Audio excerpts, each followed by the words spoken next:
నటరత్న ఎన్టీఆర్ వీరాభిమానుల్లో తనదైన బాణి పలికించారు నిర్మాత దర్శకుడు వైవిఎస్ చౌదరి.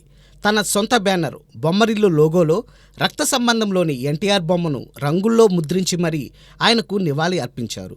ఎన్టీఆర్ను ఓ దైవాంశ సంభూతునిగా భావించి వైవిఎస్ చౌదరి బ్యానర్ లోగోను రూపొందించారు.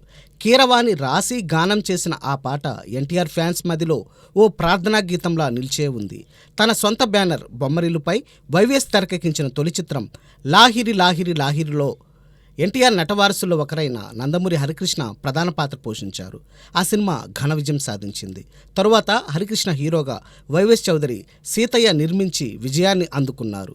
ఈ రెండు చిత్రాలకు ముందు హరికృష్ణ, నాగార్జున హీరోలుగా వైవిఎస్ చౌదరి సీతారామరాజు చిత్రం తెరకెక్కించారు.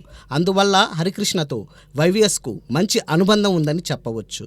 ఇప్పుడు హరికృష్ణ మనవడు హీరోగా వైవిఎస్ చౌదరి ఓ సినిమా తెరకెక్కించనున్నట్టు వినిపిస్తోంది. హరికృష్ణ పెద్ద కొడుకు జానకిరామ్ తనయుడు మాస్టర్ నందమూరి తారక రామారావు ఆ మధ్య దానవీర సూరకర్ణ అనే బాలల చిత్రంలో నటించి ఆకట్టుకున్నాడు.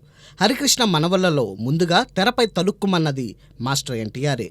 హరికృష్ణ కుమారుల్లో కళ్యాణ్ రామ్, జూనియర్ ఎన్టీఆర్ కూడా అబ్బాయిలు ఉన్నారు.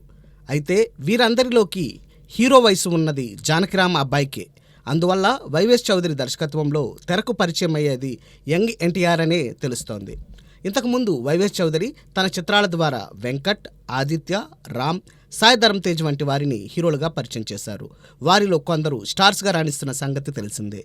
ఈ నేపథ్యంలో హరికృష్ణ మనవడు యంగ్ ఎన్టీఆర్ను ఎప్పుడు ఏ తీరున వైవిఎస్ చౌదరి జనం ముందు నిలుపుతారో చూడాలి.